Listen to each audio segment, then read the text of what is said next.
Audience are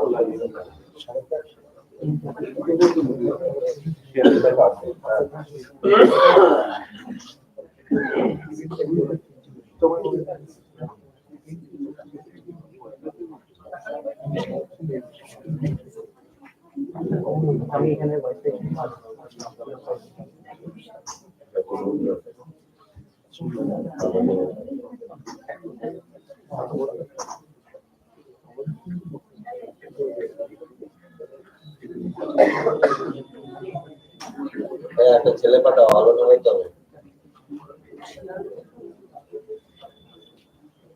ছেলে কেউ নেই ওকে আলোচনা কি কতগুলো ছেলে মেয়ে চাপ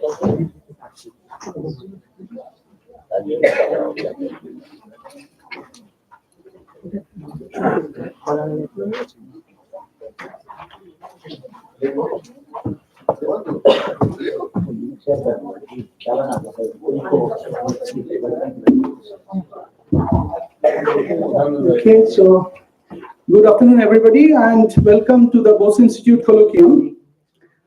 So we are honored to have with us today Dr. Archana Sharma. So Dr. Sharma is a principal scientist at CERN in Geneva, Switzerland, active in the field since 1989 in high energy physics. A PhD from Delhi University in 1989, a DSc from the University of Geneva in 1996, and an MBA from International University in Geneva. Dr. Sharma has worked at CERN experiments on R&D and commissioning of large-scale radiation detectors. She has been the founder and project manager of CMS-GEM collaboration since 2008, bringing a new technology, GEM, gas electron multiplier, for exploiting one of the most sensitive detectors with the highest discovery potential. The GEM project spanned about 40 institutions in 17 countries, yielding over 75 PhDs under her leadership. Dr. Sharma also serves as senior advisor for relations with international organizations at CERN in support of CERN's objective of integrating and highlighting fundamental research towards science diplomacy and sustained development goals.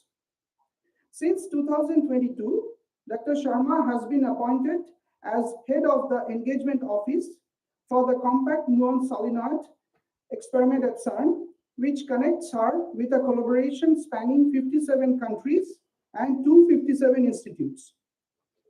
She has collaborated with events at the ILO Geneva and World Communication Forum Davos as spokesperson for diversity, excellence in scientific communication.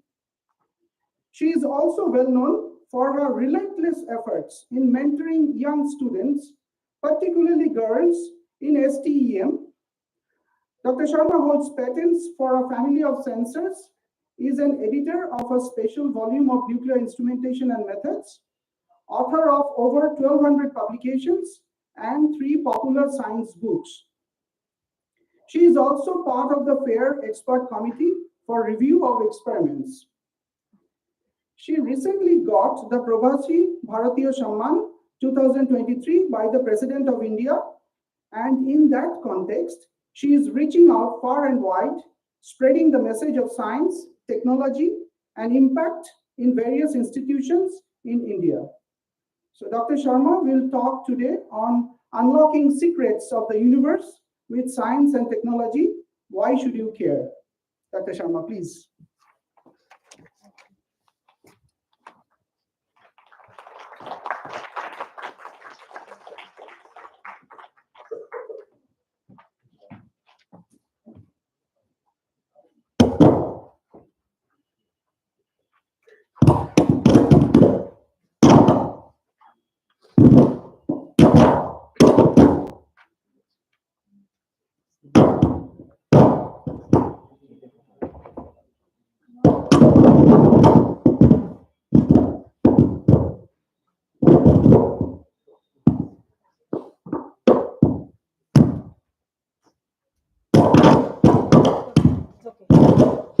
Switch off.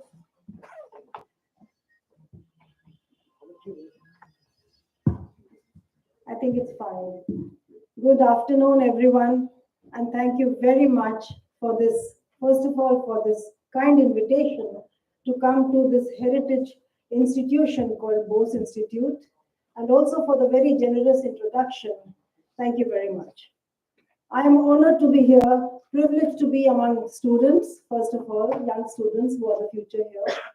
Privileged to be among my colleagues, scientists with whom I've worked for literally 20, 30 years, probably. With other colleagues whom I have seen grow, like Professor Saikat. I've seen him as a little kid coming around the block, doing his master's, then PhD, and now, leading a PhD group, having students, supervising students. So it's amazing to see the progress. And of course, the progress is exponential. So it's not only a privilege to be here, but it's a delight to be among you all. Thank you very much for coming to hear me in this period, which is a holiday period between Christmas and the New Year. So yeah, the title tells you a little bit about what I am trying to say, which is something about the secrets of the universe. I have tweaked a little bit the title that I gave you for the colloquium, because I was being too ambitious in asking you, why should you care? First of all, why should I care about all these things? Why should I care about the secrets of the universe or the technological advances? And here you see a picture, and I hope some of you do recognize some people from your institution. And I, of course, being at CERN, have the privilege of, welcoming our colleagues when they come to CERN. And it's a matter of immense pride to have a lot of Indian delegations come and visit CERN. So I think most of you are physicists. Some are doing chemistry. Some are still at school. So I will try to keep the level where I understand what I'm speaking and you understand what I am trying to communicate. So yes, what is the universe made of? You, me, and everybody, in fact, everything in the universe, all of us are actually connected to each other by tiny particles. The tiny particles that make up of all of us, the atoms, the protons, the neutrons, and all these little particles were actually formed together at some point in time, 14.8 billion years ago, at the Big Bang. So these particles connect us. We had no identity, and human beings, of course, were created much later. However, the Big Bang, at the Big Bang, from the stars, from the residues of the stars, we are all just stardust all together here. Now, the nucleus itself, just a minute, this is not playing. I wanted it to play, yeah. So protons and neutrons are also made up of quarks. Some of you have heard about them, some of you have not heard about them.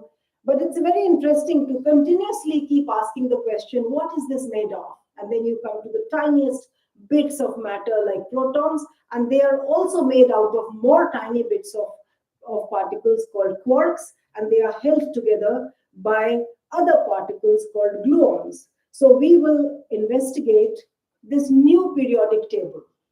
Some of you, like the kids there, have heard about the periodic table. have heard about the periodic table, right? That's about the elements, the natural or man-made elements that are nicely tabulated in this table, where you have properties according to the groups and the groups and the, what's the other series there? Okay, standard model of elementary particle physics is based on the same model where we make the new periodic table of particles. We try to fit them together. So we keep speaking about different kinds of particles, but all these particles need to be related to each other in some form. There has to be some rule by which we are going to put them together. So there are the light particles, they are called the leptons. You know the electron, of course, of this family. The muon and the tau are the cousins of the electrons. The quarks are strong particles, very heavy also, some of them, but then the up, down, charm, strange, top, bottom, some of them, the up and the down, is what makes the whole world as we see it today. So our protons and neutrons are made up of up and down quarks. UUD is proton and UDD is neutron. So I won't go into more detail, except that these particles also have interactions amongst them, correct? If I were to put a very strong magnet under this table and throw some pins on the top, I will not have to tell you that there is a magnet under the table. You will see it by yourself. But are the pins connected to the magnet? They are not. They are connected just by a force or by a field of the magnetic field of the magnet. So similarly, there are many forces, four in fact, that rule the whole world. One of them is gravity. You all know that if you jump up, you will fall down, and that is because of gravity. And the weak force is responsible for radioactivity that makes the sun shine. So our day and night are also related to this one of the forces, that's the weak force. And the strong force is the one that holds these protons and the quarks together inside the proton. I mean, imagine inside a nucleus there are only protons. How do they stick together? Why don't they repel each other? Because of the electrostatic force, but it's because of the strong force that they stay together. And of course, there is something in addition to all these forces, is how did they all get mass? So you have, some of you may have heard about the Higgs boson. Have you heard about the Higgs boson? Yes, some of you have heard. And it's also called the God particle, right? And why is it called the God particle? Because it gives mass to other particles. And we'll discuss this a bit more in detail later on. Even though we know a lot about the universe, but there are still so many unanswered questions. So 95% of the mass and energy of the universe is unknown. Imagine that we think we know everything. We think that the whole universe we have studied with cosmology and the kind of studies that our astronomers are doing, particle physicists are putting out data, and putting all that together, we still see only 5% of the universe. So what is the other 95%? Then why is it that we are made of matter? Why is it that all of us are made of matter and not antimatter?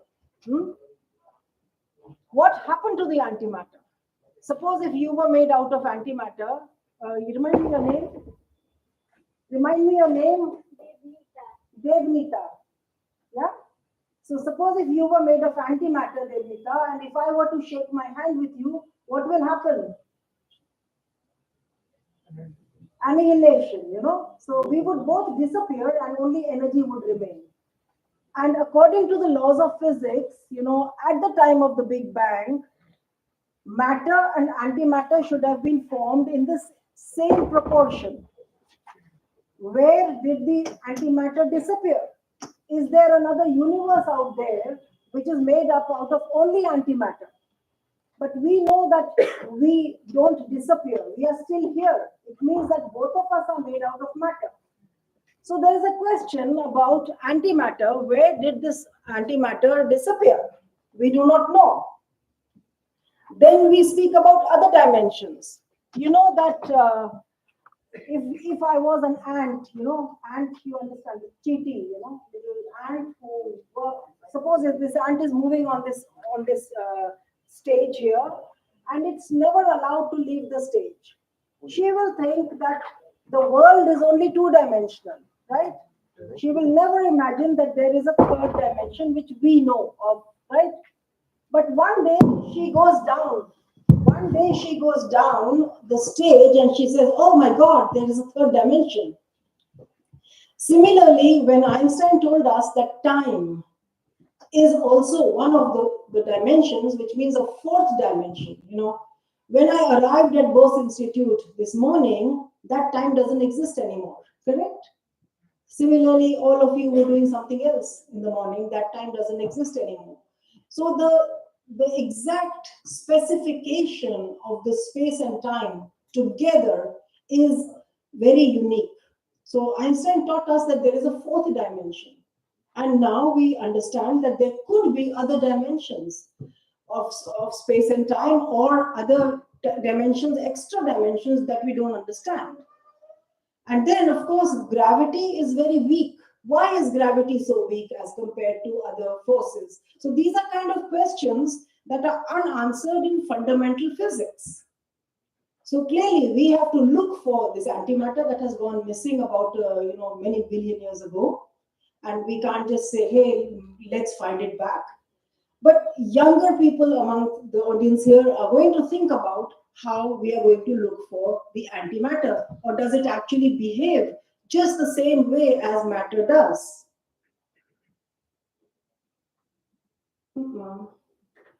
Yeah, so there are many questions, and at CERN, we try to answer these questions. I have been very fortunate because when I arrived at CERN, I was working in the group of this gentleman here. His name was George Sharma. He is no more, but he was working on detectors, multi-wire proportional chambers. Some of those kind of detectors that you have here in Bose Institute, and I have been seeing some of those kind of gas detectors in the lab of Professor Sekat. Now, these things look very obvious now that, why don't you put some voltage on a plate or on a multi-wire chamber? Why can't you make a wire chamber and so on? But when these things were invented, they were very new and very audacious attempt to make new instrumentation with which the high energy physics, or this particle physics, and all these particles that have been discovered, that was made possible only because of those detectors. And some of the key people who got the Nobel Prizes at CERN are shown here. Carlo Rubbia, who had been thinking about making the collider. Nobody dared to make such a big collider, which was 27 kilometers in the circumference. I will come to that in a moment as well. And here you see a picture about the two people, Francois Englert and Peter Higgs, who had postulated about the Higgs mechanism, in 1964. So people were thinking, why is the electron so light? What is the kind of question is this? Why is the electron so light? Why is the proton so heavy?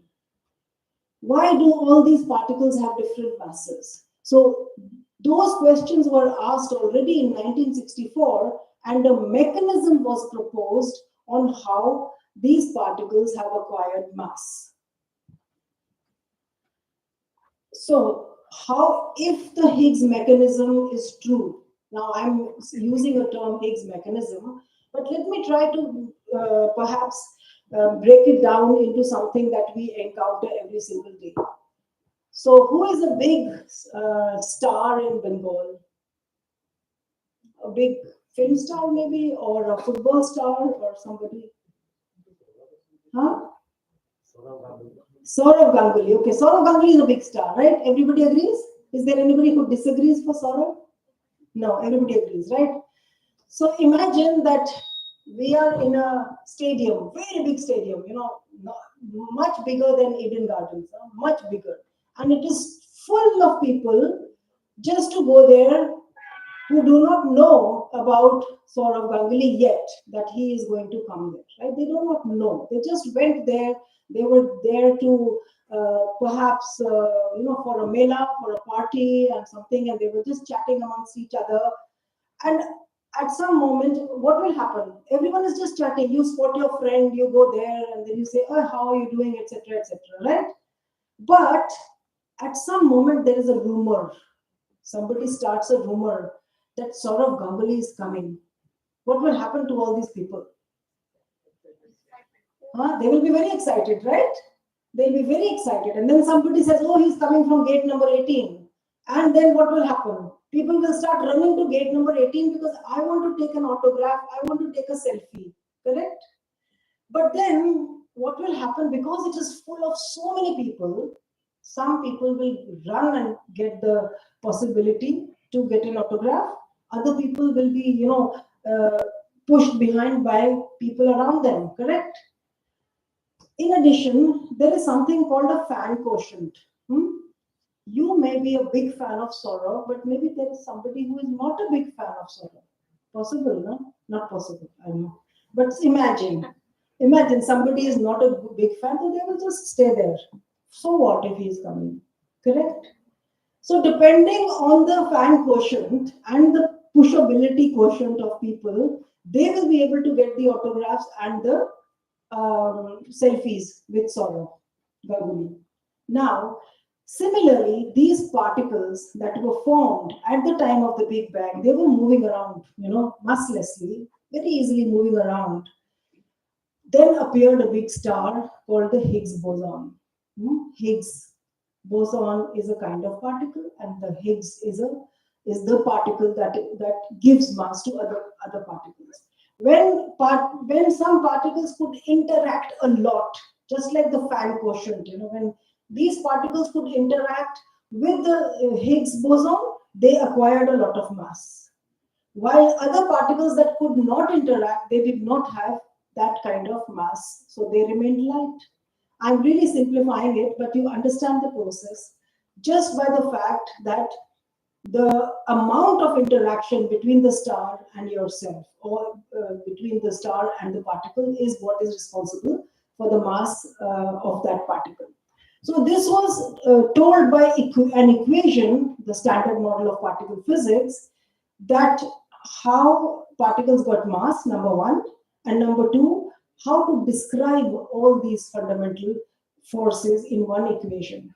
Okay, and that equation you may have seen sometimes on a t-shirt, especially when people visit CERN, when they come back, sometimes they have that t-shirt, and then you see this big equation, which is the Lagrangian of the standard model. So what do we do at CERN? We not only write all these kind of equations, but we actually do big experiments. So where I work, CERN, it is a facility. It is the largest laboratory of particle physics on the planet, with the largest equipment that is available for us all, for everyone, for people everywhere on the planet to do experiments. And fortunately, there's a lot of colleagues from Bose Institute who are actually doing those experiments at CERN, and I will show them to you. So yeah, we do that with accelerators. Accelerators means we take particles and we accelerate them. Just like in the bulb here, there is some acceleration going on, and the light is coming out because of the result of some kind of acceleration.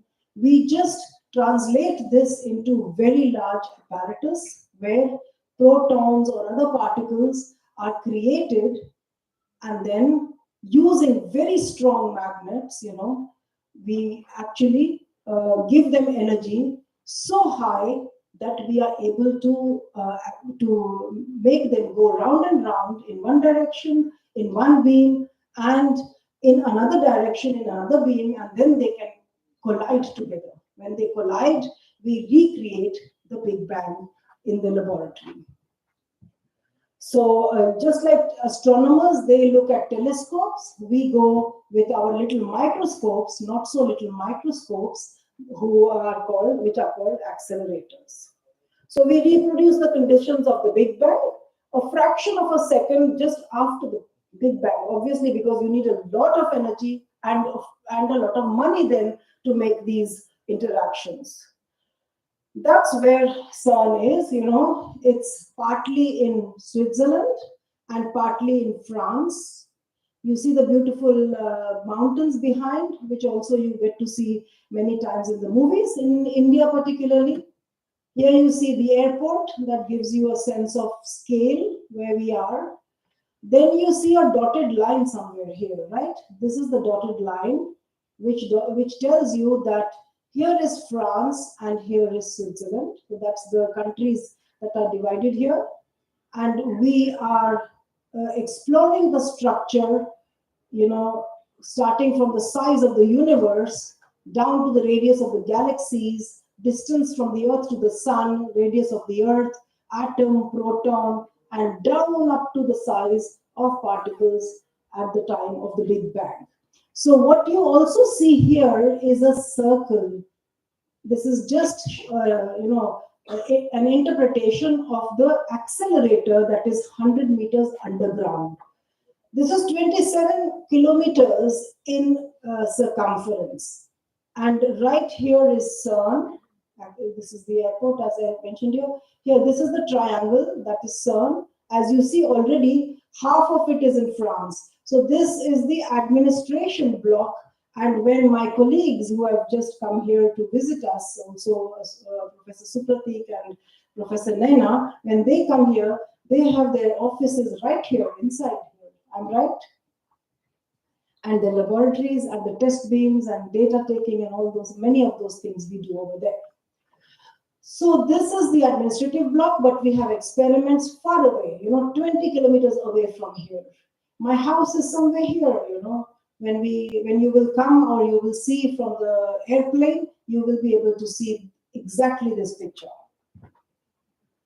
Now, when we build these large machines to study the smallest particles in the universe, we have to develop technologies.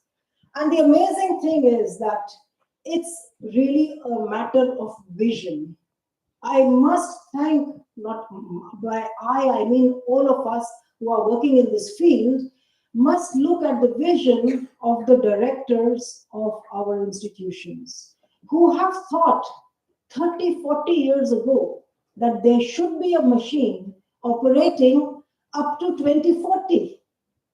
A machine that started operating in 2010, it was starting to be designed in 1985 up to 1990, it was designed. It was built after that for another 10 years, and then it started operating. And that's the accelerator, the Large Hadron Collider. You see here a big blue magnet. And there are 1,200 of these kind of magnets inside the large collider. Then, of course, when you collide these particles, what do you do after that? You have to study them, right? You have to study the collisions. And you have to take pictures of those collisions that you will be able to interpret later on what exactly happened in these collisions. That we do by means of detectors. And you see here is a picture of one of those detectors. I'll show you more. And you need a huge amount of computing.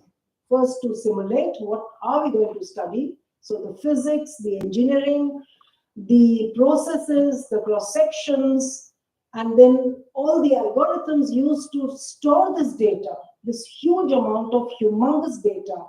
We are talking of petabytes today. We have 1,000 petabytes per year of data that we collect at CERN.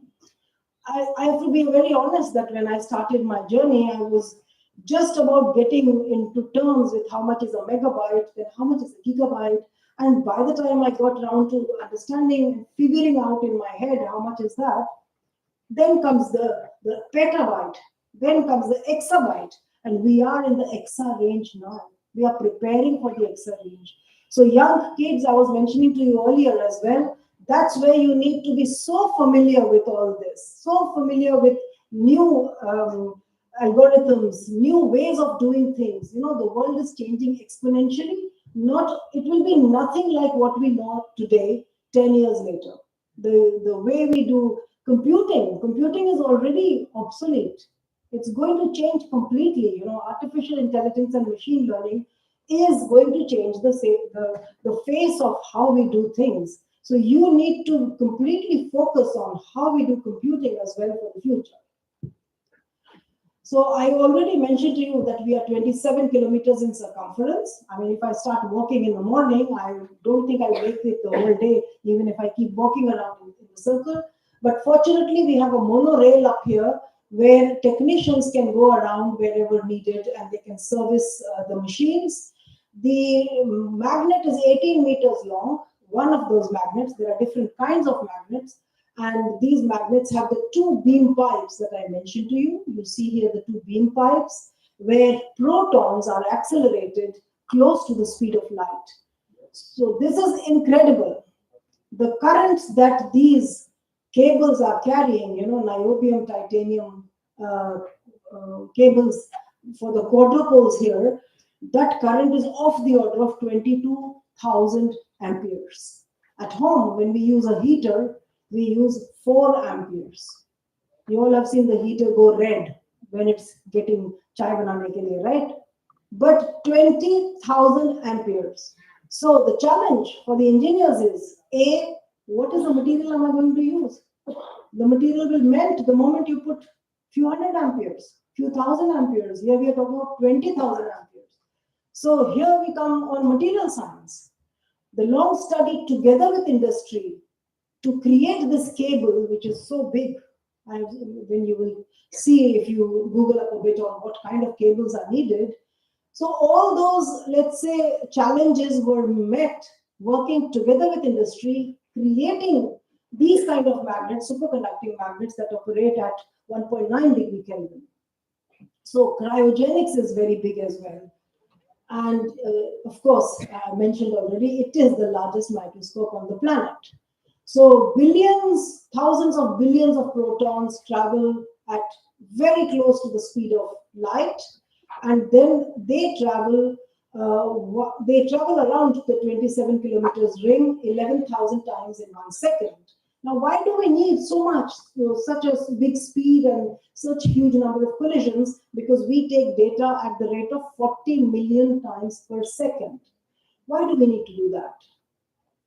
We need to do that because, we have put in so much money to build these experiments.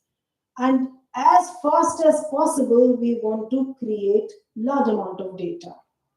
Number one. Number two, the probability of creating the Higgs boson in these collisions is 1 in 10 to the 14 collisions. It means we need a huge amount of data to be able to sift it and look for the Higgs boson. So yes, it is an incredibly challenging engineering feat that was performed. 4 experiments sit around the sites on the circumference of this accelerator. That's CMS, LHCb, Atlas, and ALICE. And India participates in CMS and ALICE. And Bose Institute participates in the ALICE experiment in addition to other activities at CERN. So that's the underground, the protons that keep going round and round, half the time in France, half the time in Switzerland, without passports or visa. And we take pictures 40 million times per second, as I mentioned earlier. Now, this is how a typical detector looks like. It looks like a huge, huge, huge cylindrical onion. Pyaj. Every cell of the onion is an active cell that is taking data. So if I take this huge cylindrical onion and I slice it like this, right? So each of these slices is a disk, and each of this disk has elements of sensors made out of silicon or gas, like we have just seen in the lab and so on. And that's why we need to build very sensitive detectors that can measure what is coming out of the collisions. Also, we are able to track it to the center where the collisions happen. So if a track goes like this, we are able to catch it on every of these cell of this onion, which is the experiments that we do. So yes, now everyone is ready. We have the accelerators, we have the detectors, we have computing. But without people, it doesn't work. And it's not just one person or another one institution. We need huge amount of big collaborations to make it work. So hundreds of institutions and literally hundreds of countries, I would say, because I think there must not be a country on the planet that is not participating with the experiments at CERN. So by now our model is ready. That's the periodic table of the particles, because we did so many experiments, and this Higgs boson that is responsible for giving mass to all particles was also found at CERN, right? So this was found at CERN despite all the challenges that I just told you, engineering challenges and computing challenges, people challenges, and these people challenges were then, of course, overcome because this is a laboratory for people all around the world. There are 17,000 people who work at CERN one way or the other. So people from Bose Institute, for example, or from other institutions in India, they collaborate with experiments at CERN. There is a local staff, there is a basic staff of about 3,000 people, 3,000 scientists, engineers, technicians, and the others are all coming from the whole world with their home institutions coming from everywhere that you can imagine, and that's written over here. So this is my experiment. It is a very giant experiment, and it's just one picture of one of the onion slices. Remember the onion slices? And is there a person here? Maybe somewhere down here there is oh yeah, you see a helmet here? So somebody is hiding behind. And the size already tells you that how complex this onion is. That's how a cross section would look like. Each piece of the onion is separate, and it looks like it is tailored to a certain kind of physics, to a certain kind of particle, right? So you have the silicon tracker, you have the electromagnetic tracker, you have the calorimeter, and so on. I won't go into too much detail, but it tells you that every time a particle is created here, it will go through the detector, and we want to identify it. So layers of the tracker, layers of the calorimeter. There are lots and lots of stories on how they were built, how they were negotiated, how they were costed, funding agencies fighting how much money they will give us or not. In this particular example, this is a crystal which is made out of lead tungstate. The weight is 10 times that of glass, but the transparency is equal to that of glass because it measures the energy of particles that goes through the detector, and so on. Many other detectors. Here is a picture of when my experiment was built piece by piece of the onion on the surface and then taken underground. So you can see the excitement of how this detector was lowered underground. Is it going down or not? Yeah, one by one. So this took 10 hours, You see some people on the surface, and I was also there, I can tell you, with a lot of anticipation, because BBC was there also looking very closely that this big piece, 2,200 tons, actually being lowered by a very specialized crane that didn't exist until that time. So even cranes were built specially to build the detector. And here you see underground closed. And then when the accelerator started, a lot of excitement, as you see on the faces of these people. And then here are those physicists. They were now another 60 years plus when they had, these were the physicists who had proposed in 1964 the Higgs mechanism, right? And that's the T-shirt I promised you. So yeah, we found the Higgs boson. In 2012 at CERN, we found the Higgs boson. It was a very complicated procedure, of course, a very complex seminar, because it was online beamed from CERN to Australia when this was announced to the world. And believe me, I got up at 5 o'clock in the morning, but I did not get a place in the auditorium because people had camped the night before. But yes, it has been an amazing journey to be there, to be part of this big discovery.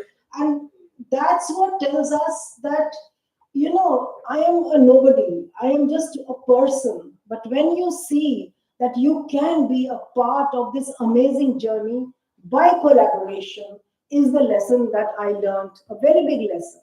So I am lost now. You see, these are my collaborators. That's how we work. We are 6,000 people, right? And we work together with the power of collaboration.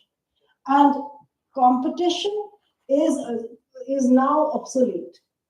The new competition is collaboration. I work with my colleagues, and we have complementary capabilities and competencies, and we work together, and we are then actually every 10 years, 15 years, we are creating new human capital by the power of collaboration, right? So I'll just tell you a small dream which our colleagues here, some of the colleagues here have been watching it actually grow. That in 2009, I proposed a new detector for the CMS experiment. So you remember the slices of the onion?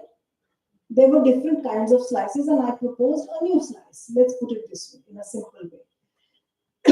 So first of all, I was told, get out.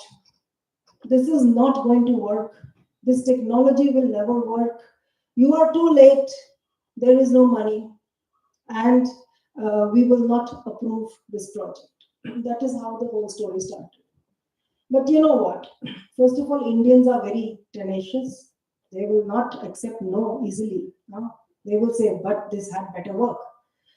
So you know what? I quietly kept working in the background with a student, then with more students, then with more colleagues, and without any surprise, in a couple of years, I had a whole collaboration behind me.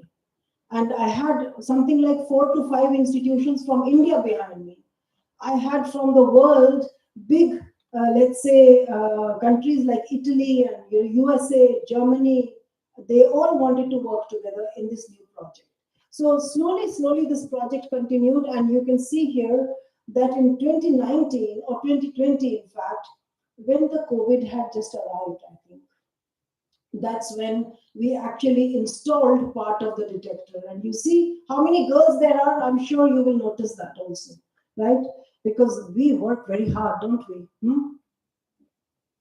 So yes, this became a worldwide collaboration with many countries, 20 countries and about 40 institutions, and they continuously kept working. I will not describe the technology here because you have experts in the institution here. They will all tell you everything about it. And I just want to show you the path that we took into building this detector from a small 10 centimeter by 10 centimeter detector. This was then, by now we have created about 100 meters squared of this detector. And you see, components have been built in India, in a company in India called Micropack in Bangalore. And I visited the company several times, and you see how happy everybody is just because we are able to build this. And of course, our colleagues have also played a big role in getting this further. Now you see, people are producing it all over the world. You see, in Bari, in Frascati, in Punjab University, Florida, and so on. And here you see somebody you recognize. So this was in Pisa. I don't remember the year, but must be 2012 or 2011. Right? Later? 15. So this is when you were still a PhD student. Is it correct? You were here already. Okay. So now you see how, what is the title of the two posters? I will let you read later on. Study and performance of a straw tube detector. Study, what is it? Stability study of gain and energy resolution for gem detector. Correct? Yeah. So let's see. This is the final results from the detector I just showed you after the installation. I think I missed one slide, but let's try if it works again. Let's see. Yeah. This is where the detector was installed inside CMS, the gem detector, as you see. Those are the installation of the last chambers. I learned how to also drive this cherry picker. You know what is a cherry picker? Maybe that name is very fancy, but you know that kind of a little tractor which has a big arm, which sometimes is used to change the street light bulbs. Have you seen that? Yeah. जो street light में lamps में bulb change करने के लिए होता है. So there was a course that one has to do to be able to drive these kind of little devices, and I said, of course I'm going to do it. Huh? So theory passed, then comes the practical. Okay, fine. Then you go there, and this is the big CMS experiment, you know, with all detectors already mounted there. And I tried, the task that was given to me was take this traffic cone and put it on the top. That was the task given. Archana Sharma, yes, of course I can do it. You know. And I was there. I go and I park it probably 1 meter away from where I should have parked it. You know. I said, oh, it doesn't matter. When I'm up there, I'll do it. So then I stretch the arm. You know, the arm is about 5 meters long. Then another arm, and then you have to swing to the place where you have to put the thing. And you are standing in a small basket. You know, you must have seen these people who change the lamps. And this basket started swinging. And I started getting scared, not only because of myself. First I said, who told me to do this course? Why should I be doing this course? And I was even scared that my basket will damage the detector, you know. And then the big headlines will come, Archana Sharma breaks the CMS experiment.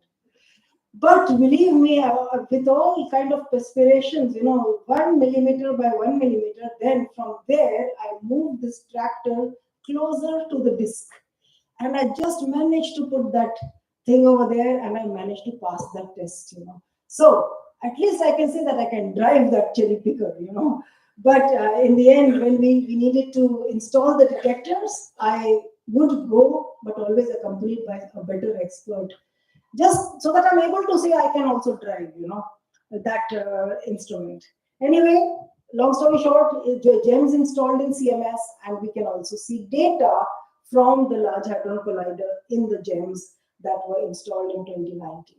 So in the future, of course, we have many challenges. So imagine these are the collisions we are talking about, and the GEM detectors of today will not be able to look at these kind of detectors, these kind of collisions. So we need a lot of improvements, and there are lots of new R&D that is going on. And again, the younger people are encouraged to look at what kind of detectors are needed for the future and engage in looking at making these new detectors. Some of them are in my slides, which I will leave for you to look at later on, but I will not go in any detail. I want to go directly to something else. Why should I care?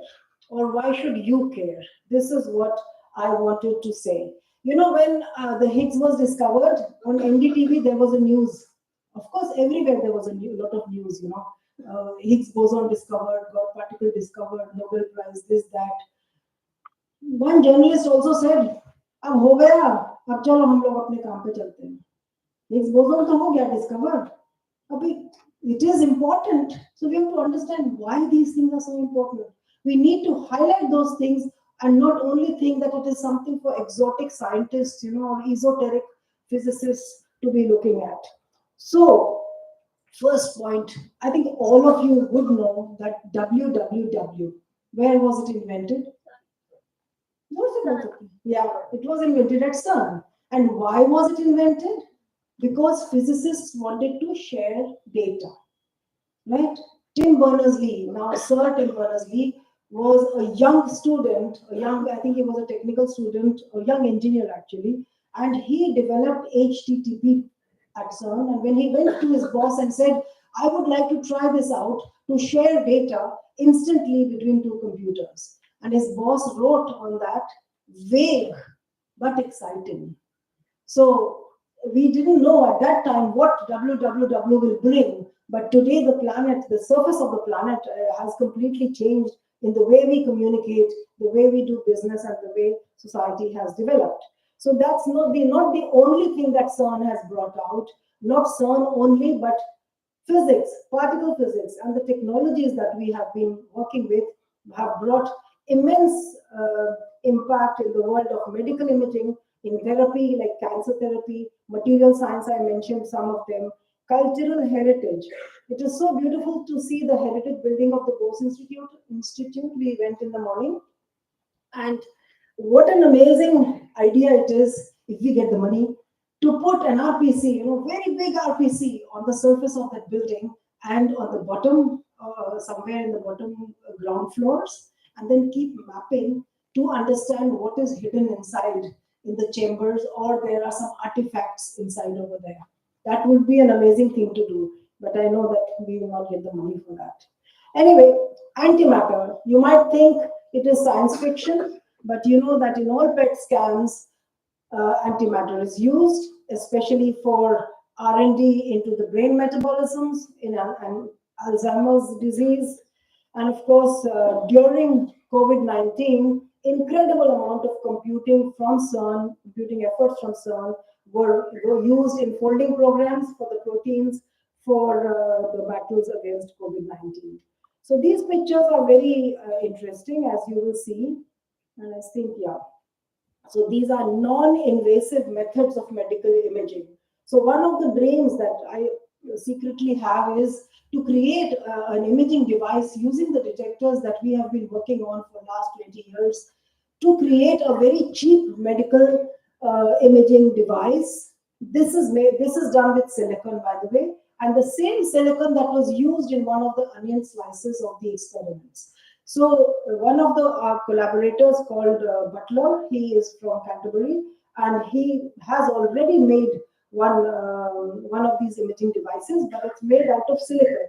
So we can compete with a gas detector because it will be cheaper, but then we have to look at how to carry the bottle around or to make a gas tight or sealed detector. Not only in medical science, but also in bioinformatics, in education, and training. The movements of pistons can all be described by equations. And today, education has completely changed. When you go to schools, even, schools teachers will tell you now, go to YouTube, go to look at this link, and you'll be able to see how these equations can be used in real life. So there's a huge amount of impact into how computing is used in training, YouTube, Salman Khan Academy and all that. Weather grid systems, hurricanes forecasting, of course, you know how important that is, because this is very data heavy, right? For making any weather forecasting, you need to create models. For models, you need data, and the more data you have, the better you can predict. The hurricanes are coming, cyclones are coming. If we are able to better predict all these kind of natural disasters, enormous amount of money and human lives can be saved, and they are being saved because of that. Now, as I mentioned, vision, this is only for 10 seconds. I will speak about new projects, which is that we have projects lined up to 2019. So incredible opportunities for young people to engage in R&D. And of course, in the offshoot of what you will learn is what the real thing will come out in your career and your life. So let's see if this is working. Cancer. Medical doctors are always on the lookout for new weapons against it.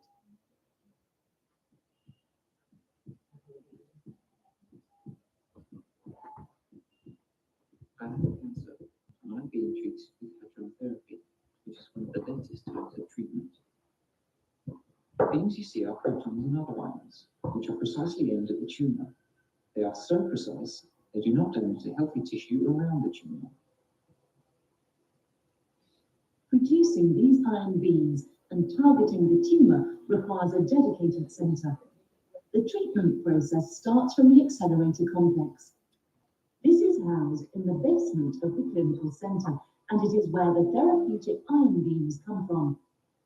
Hadron therapy accelerators may be as large as a tennis court, depending on which ions they produce.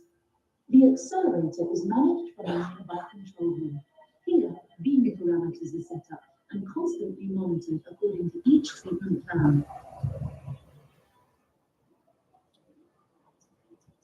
The ions are initially generated and fed into a linear accelerator. then into a circular accelerator, and then steered by magnets along the beamline to reach the treatment rooms. Finally, ions go through a rotating structure, which is called a gantry, to target the tumor from different angles.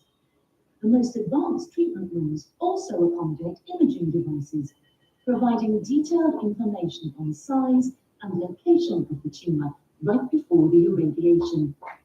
While small gantries work well to steer protons around the patient. Okay, this was just to give you a taste of the fact that all what I said before this, every piece of the physics, every piece of the instrumentation, electronics, computing is all needed for human life betterment. Whatever you learn in particle physics, you see, you will be able to imply and implicate that into all sorts of fields wherever you are. So there is a creative period in an experiment like what we do. In a creative period, we create those detectors, we design them, we test them, we make prototypes, we do the execution, then we perhaps have a physics discovery like it happened in my lifetime. And then, of course, we take more data, we learn about big data, we learn about many algorithmic inventions like machine learning and artificial intelligence, which is a constant now in big experiments.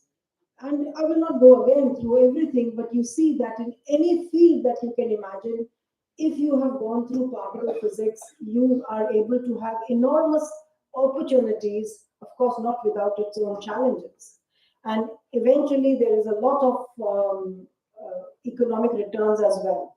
So there are opportunities for everyone in scientific research, in cutting edge technology R&D, in social impact, in business and industrial engagement as well. And clearly for that, young and diverse people are the key, which is why I'm working with a lot of institutions in India where we are trying to figure out if we are able to create at least some instrumentation or some centers of excellence where these kind of studies can go ahead, can go further, teachers can come together, R&D scientists can come together and eventually bring a lot to society. So I hope I have convinced you that curiosity about the universe impacts billions of lives. And we are all working towards sustained development goals, whether it's students, whether it's, family or the doctors. And of course, technology is running at a scale never seen before. By the time I finish this talk, I'm sorry, I've just been informed recent technological advances have rendered all what I said obsolete. Thank you for your attention.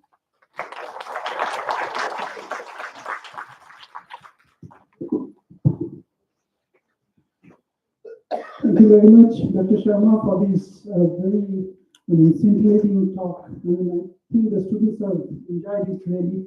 So, questions?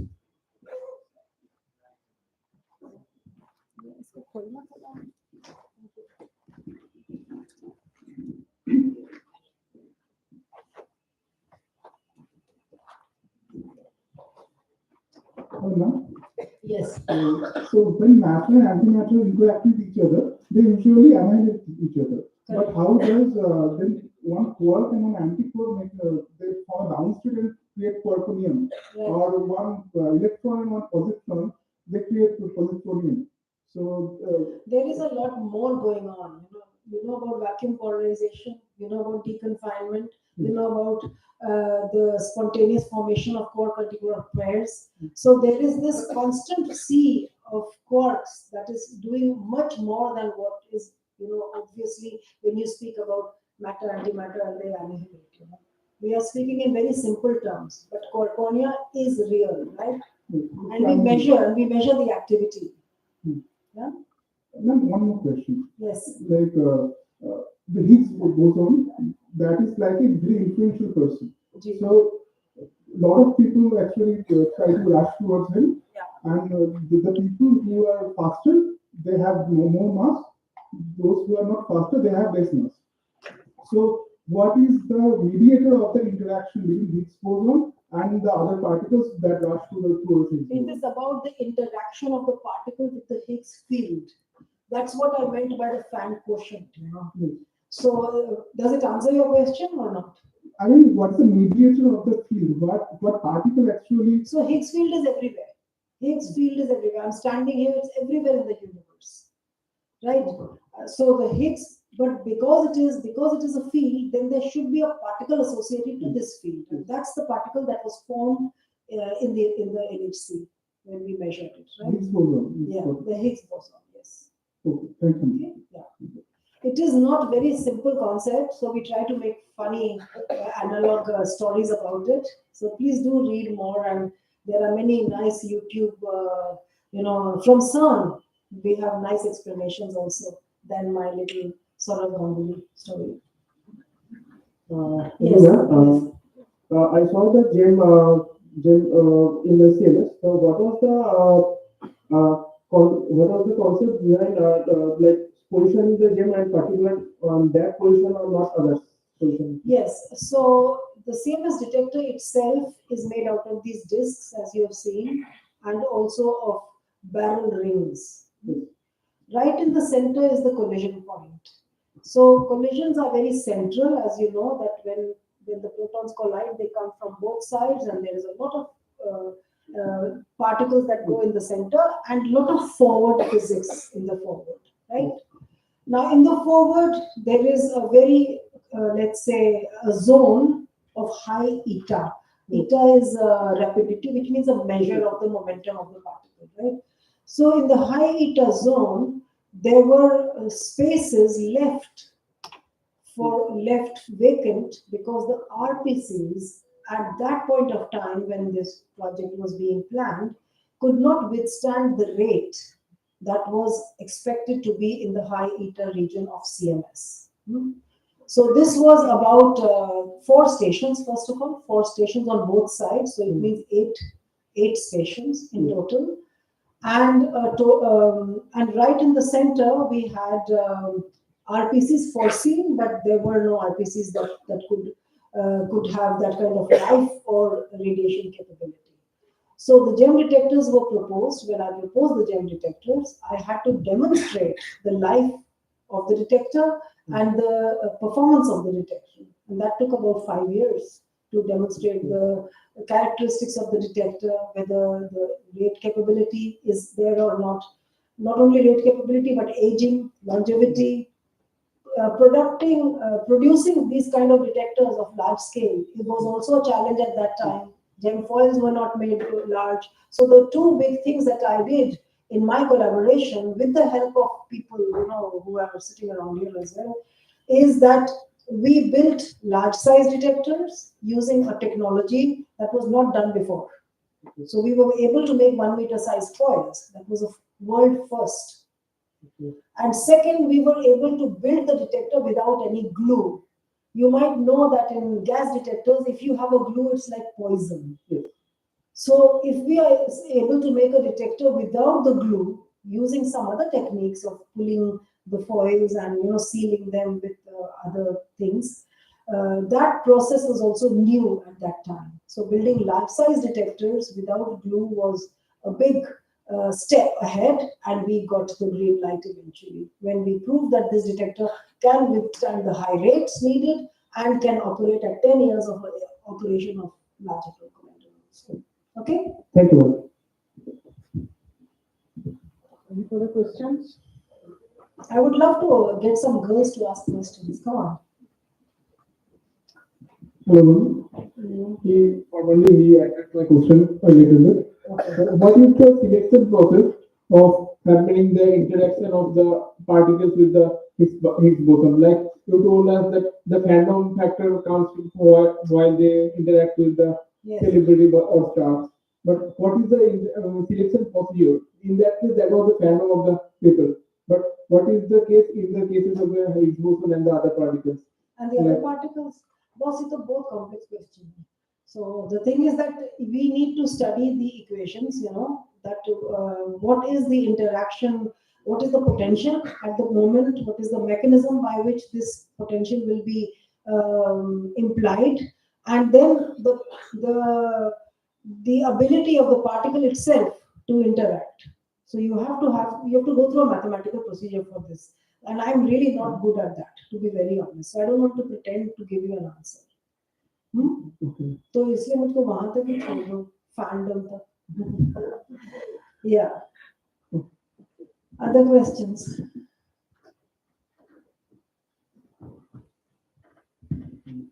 What are the possible future applications of gas detector in the field of medical scans that you're saying? So medical imaging is one. I know some people are desperately trying to build RPC-based PET imager, and they're getting very close to doing it. Then we have space applications, dosimetry. We need to understand what is the dose that astronauts collect when they go in outer space. Even pilots in planes also need to have some kind of dosimeters. In the International Space Station, we have detectors there as well. Crystallography, small angle scattering, for example. So lots of examples are there. Yeah.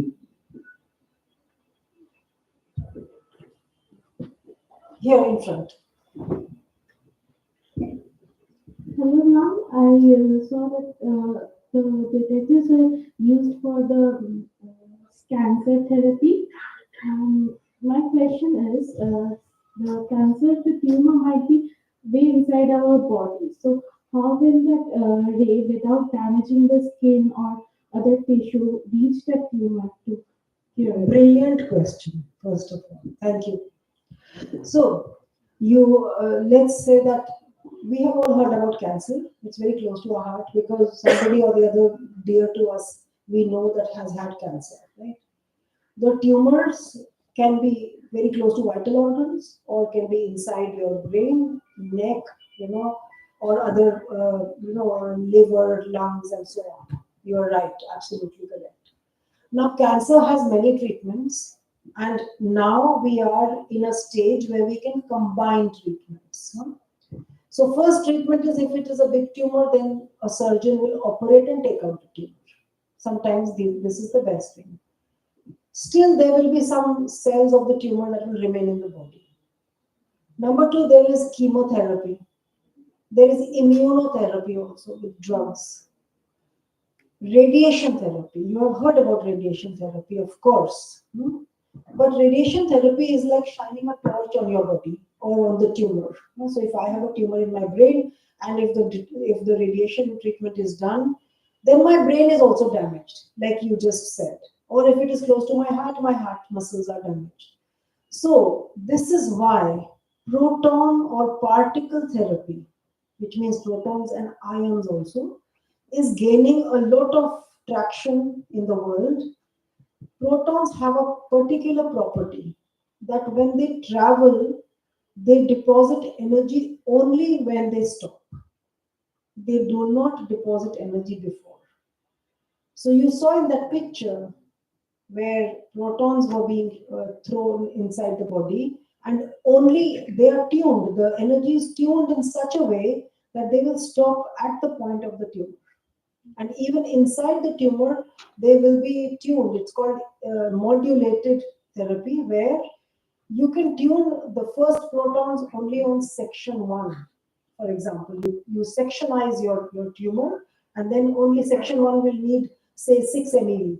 Next one will need 6.1 MeV, and so on. So the whole tumor can get, each voxel of the tumor can get different energies, and you are able to kill only the tumor. Does it answer your question? Yes, ma'am. Thank you, ma'am.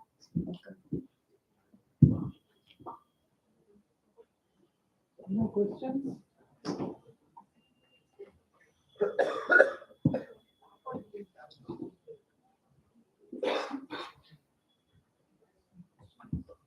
Any further questions? Last chance. Okay, if not, so let's thank the speaker for this very, very excellent talk. So, Thank you. yeah. Thank you very much. And I would like to encourage all the girls to not feel shy, but always ask questions. right? The silly question is the one that you didn't ask. So we have a very small gift for you.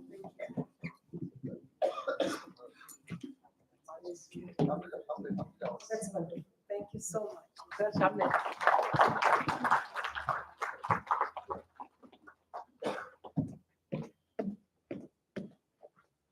Thank you so much. Thank you very much. Thank you very much. Thank you everyone for listening patiently. Thank you.